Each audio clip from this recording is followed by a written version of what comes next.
मात्र गलती ये रहा कि यादव था कथा वाचने चला गया। कुछ समाज ऐसे होते हैं समाज में मनुवादी विचारधारा के, जिन्होंने उस यादव कथावाचक का मुंडन सर का बाल उतरवा दिया और अपने घर की बहन बेटियों से पेशाब करके और उसको शुद्ध किया गया। आप कहते हो कि लालू जी ने क्या किया, अगर लालू जी नहीं होते तो जो आज देखने को मिल रहा है 25-30 वर्ष पहले से तुम्हारे साथ ये हुआ होता और आज भी ये चलता।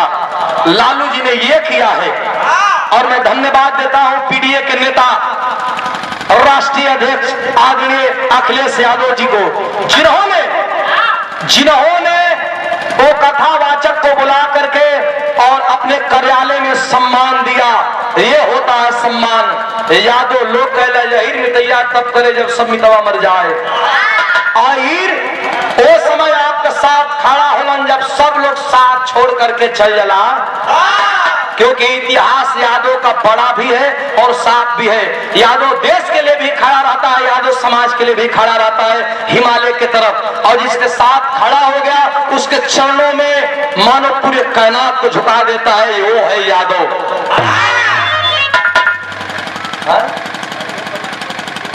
धर्म के भी बात किसी भी प्रकार के यादव से कोई बड़ा और यादव से शुद्ध नहीं है, लेकिन अब जाति पाति भेदभाव से ऊपर उठ करके आपको एकत्रित होना होगा। नहीं तो इन लोगों को ये हो गया है कि हमसे बड़ा कोई नहीं है। ये लोग चाहते हैं कि हिंदुस्तान में पुनः मनुवाद स्थापित हो जाए, और मनुवाद स्थापित जिस दिन हो गया तो आप समझ लो कि आपके गले में हांडी और कमर पे झाड़ू उसी दिन से बांध दिया जाएगा। इसलिए इससे ऊपर उठना होगा आपको। कैसे मास्टर? बिरहा में तुरंत कैसे?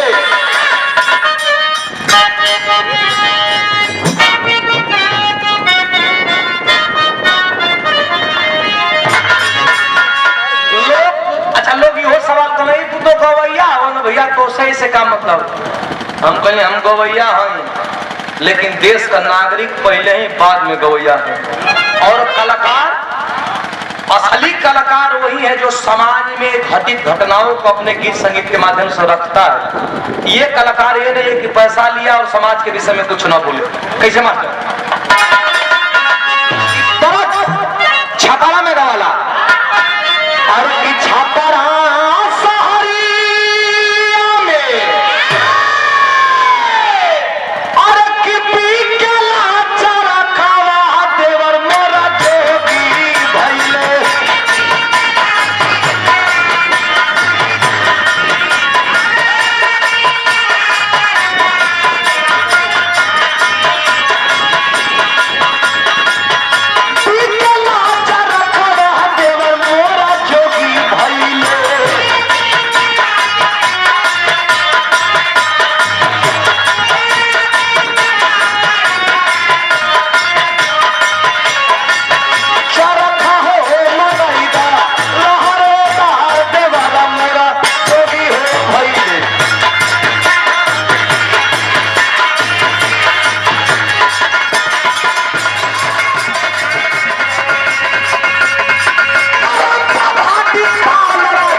लोरी के हम मार के लिए सोनो ना लेब तो हमारे गुरु बड़ा आ कोनो गढ़ बलिया से आके सोनभद्र में जियल धिकार बा। लोरी के मारे खातिर रंपा भाट जब चलल बा तनी कैसे चलल मास्टर?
चाहिए।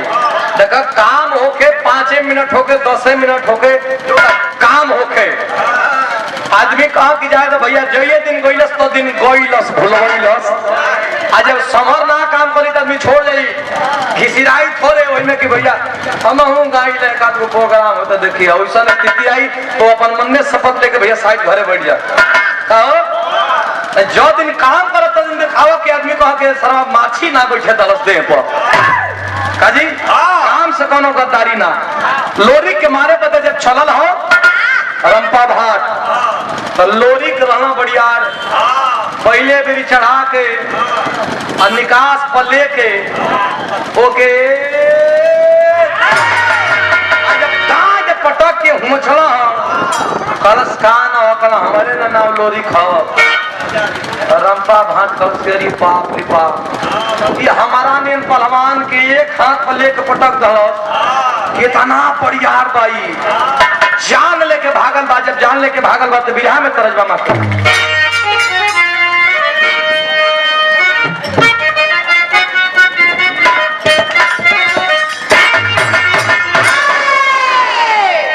बरिस पहले हमारे उस्ताद विजय लाल यादव जी और अनिता राज को जोड़ी रहल वैसन जोड़ी अबिन भाई लाहौर उस्ताद रावल गुरुजी हमारे गांव की गोरिया दिन भर कई के कटियो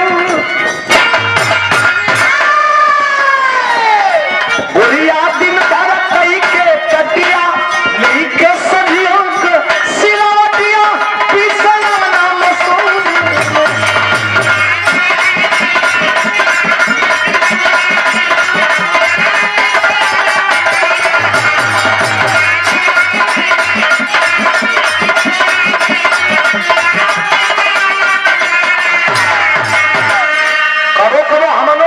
अरे नई नई प्रीत लगा लया हीराना जब हम भोजपुरी के मंच पर खेसारी लाल जी के मंच पे हम गई गावे खाते खेसारी भैया कहना तू बिरहा गावेला के भोजपुरी गावेला हम कहले भैया हम तो गाइला बिरह है लेकिन कबो कबो आवेला बिरहा के बाद भोजपुरी तो भोजपुरी देख देला कैसे मास्टर लेकिन रंपा भगत था रंपा के कहत माना कैसे रंपा भागल लेके जाना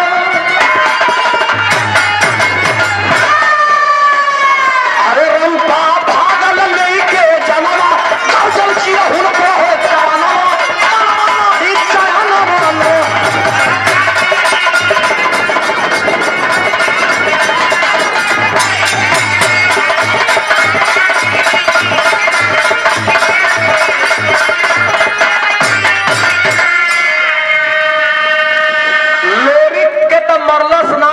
लेकिन जाके अपने मालिक मुलागिर से कहलस ये राजा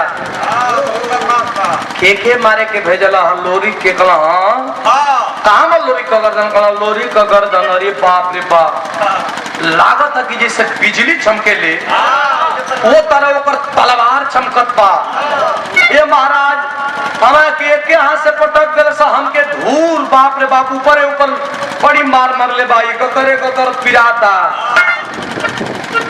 राजा कला के तो से मराई उराई ना जैसे आजकल का समय में हमन का गाय पालत बनी जा भैंस पालत बनी जा पहले का राजा रहना कुल हाथी घोड़ा पाले का शौके रहना आजकल भी देखबा कोनो कोनो कुकुर कोनो कोनो गैया मालिक के इतना बात माने ली कि इतना पशुआ हो जाली कि जो कह तू वहां जाके खड़ा रहता इंसान को बोली समझ जाके खड़ा हो जाली कुकुर तो यहाँ तक पालन कि इंसान खातिर जान दे देना वही तरह मोलागित राजा एगो हाथनी के पोसले हाथी के बोलैला सो के ओकरे कान में कलश कि लोरी बलिया से आकर के 200 किलोमीटर दूर इस सोनभद्र में लागत बा कि हमर पानी उतार ले ये हथनी तो के अपन गोड़ से लोरी का गर्दन के पूछे के बाद कुचल देवे के बाद अरे केरा का पतई केरा सेव संतरा पीपर का पतई शराब निकाल के कई कुंटल चीरी लगवा दे गई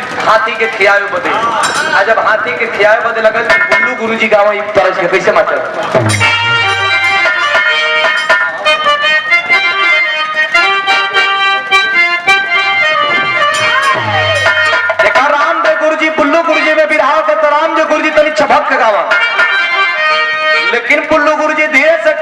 सारिया कायर मोर राम जागा जागा भोले बाबा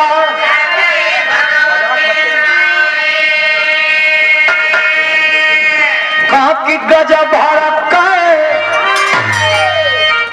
गजब भारत का गुजारिया गजब करे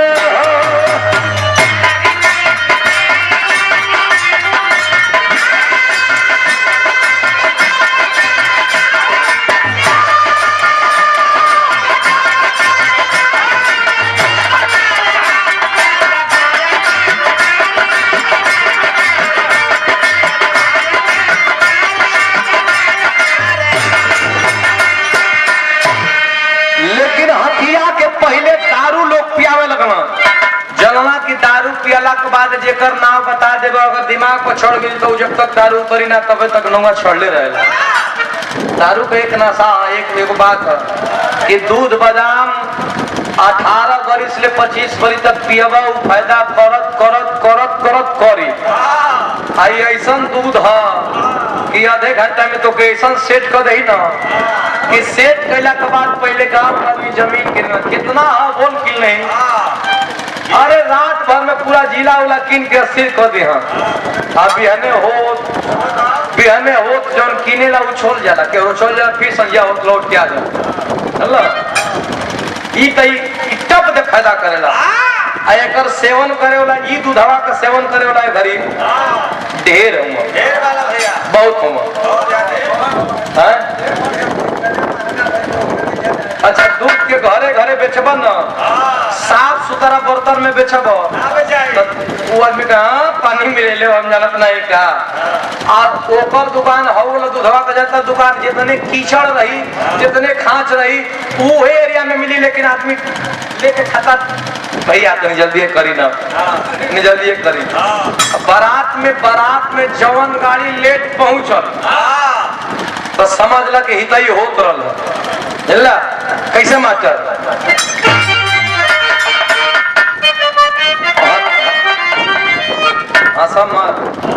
कुछ तो ऐसा आदमी देखले हैं हमारे गांव से बारात गए उत्तर प्रदेश में और बम्बई से टिकट कटा के जनरल बोगी में एकदम धसेड़ात्मक खाली अपने संगी का बारात करे ना नहा धो के पहुंचना जब तो जमनिया मार्केट में बारात में तो बारात जमनिया मार्केट से कुछ आगे गए रहे और जब जमनिया दूधवा पी लगा लोग तो पियला के बाद रात भर गड़िए में सुतो रखे जय माल कुछ देखबो नहीं कला आइल वाले स्पेशल बारात करे खातिर तो कुछ ऐसा बाराती है कि बारात करे का नाम पे आई बना लेकिन बारात में घूमे यहाँ तक गड़िए में सुतो रहे दूधवा पी के तो ये से कैसे मास्टर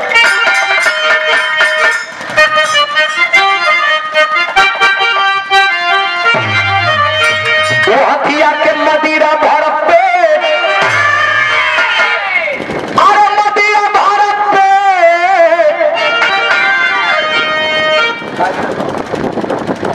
यार हमने भी सोचा सरी कैसे गिर गई धीरे धीरे टूटत ना ठीक है यार कैसे मास्टर अरे मदिरा भारत पे टक्कर ना के दिलाई दिहले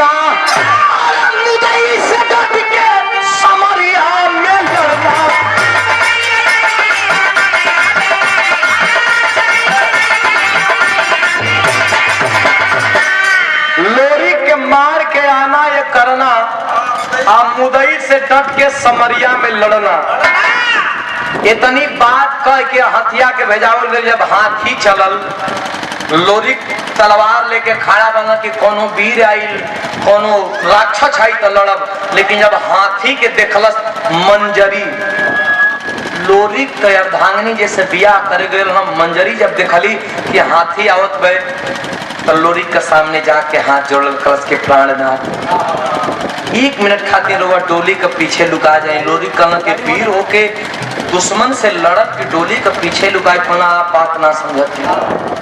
ये हाथी के विषय में हम जानत हैं, हमार बात मानी। लोरी डोली के पीछे लुकाई बड़न, मंजरी जा करके हाथी के सामने खड़ा हो गई। हाथी कुचलत मारत सबके आवत बा, जाके हाथी के सामने जब मंजरी खड़ा भइल, हाथी देखलस की औरत हाथी के जब नीचे मुड़ी पड़ल बा तो मंजरी कहलस कि का हो बहिनी। जब हाथी बहिनी शब्द सुनलक तो रुक गई कि है। जब नीचे देखलस कलस की मंजरी, कलस की हाँ मैं मंजरी। अब लोरी हमसे बियाह कर ले हम लोरी का मेहरारू हो गए, तो हमार बड़ बहिन है। याद कर बचपन में यही सोन नदी में तोके धोवले रहनी, तोके पीपर के पतई काट काट लिया खियावत रहनी, केला खेले रहनी, इतना तुहार मान सम्मान कैली। आज भाई आई बाड़ू लोरी का गर्दन कुचले खातिर, यानी हमार सिंदूर का गर्दन कुचले।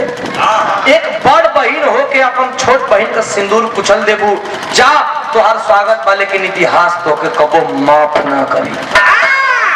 अरे बाप रे बाप, नशे में भूत जब हथनी बात सुनस कि हम जात बनी अपन छोट बहिन का गर्दन कुचले, छोट बहिन का सिंदूर का, और रुक गई, भरम गई। आज वही भरमल दिल लोरी से मंजरी कलश किए है, हाथी का नशा फाटल बा मुखा है, निकाल के खान बिजुलिया जल्दी काम कदम मारा करे गर्दन पे, नहीं तो फिर पगलाई तो काबू में आई हुई है। कैलाश का मास्टर तेरी के भाव बा।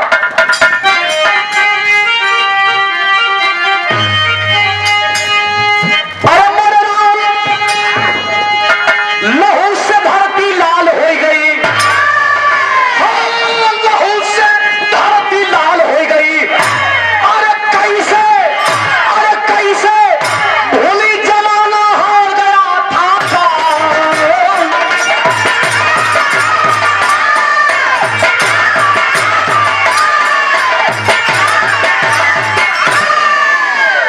कैसे भूली जमाना हार गया था, काल मुर्गा मछली कटाता सतक कितना खून बहता। जब हाथी का गर्दन पर मरला है खान बिजुलिया से लोरी, तो लगल कि एगो नाला जैसा खून, लगल कि पूरा और उठाओ भैया, लगल कि पूरा खून का नदी चल रहा।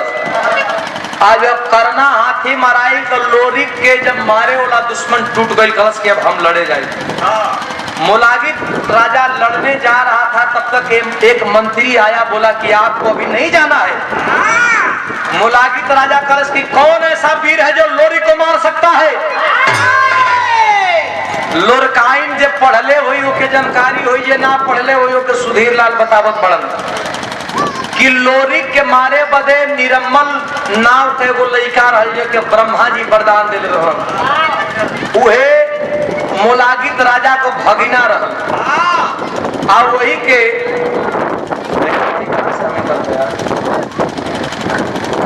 वही के पत्र भेजावल गई कलसिया, ओकर मेहरारू हाथ धैलस कि ना लोरी के मत मारे जा। और वह ब्रह्मा जी का वरदान भले प्राप्त कई बनी, लेकिन लोरी खा के बताओ तो बिरहा में आखिरी तरज लगत बा। 20 वर्ष पहले हमारे उस्ताद एगो अब्दुल हमीद के बिरहा कैले, जब अब्दुल हमीद शहादत भई रहल, तब बिरहा में तरज रहल कैसे मास्टर।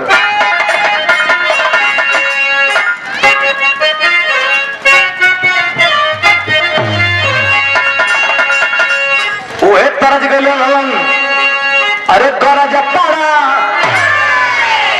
अरे गरज पड़ा, गरज पड़ा, गाजीपुर का गदेला गरज पड़ा।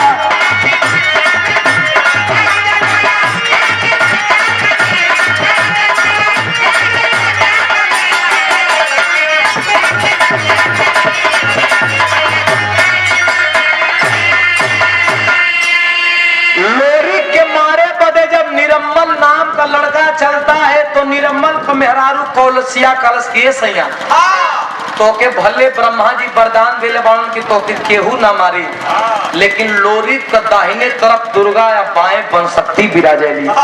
लोरिक बहुत बढ़ियार बा। कहलस का कहलस किया रे पलम हो, अरे पलम हो चांदी दा बिरताई पलम हो।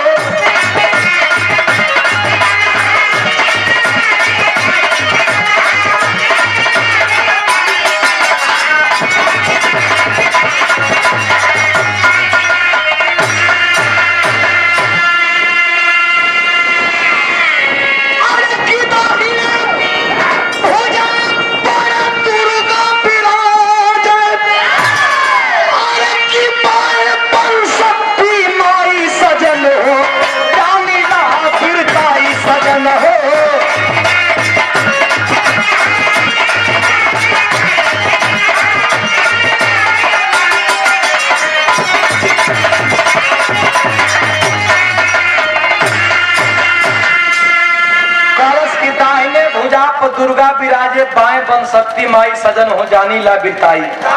लेकिन अपने मेहरारू का हाथ झटक के निरम्मल चलल बा। मेहरारू का आदमी कबो कबो तिरस्कार कर देना, लेकिन आपन आपन मेहरारू जौन अपने है, आपन मेहरारू देखा दूसरा का रानी आपन कानी।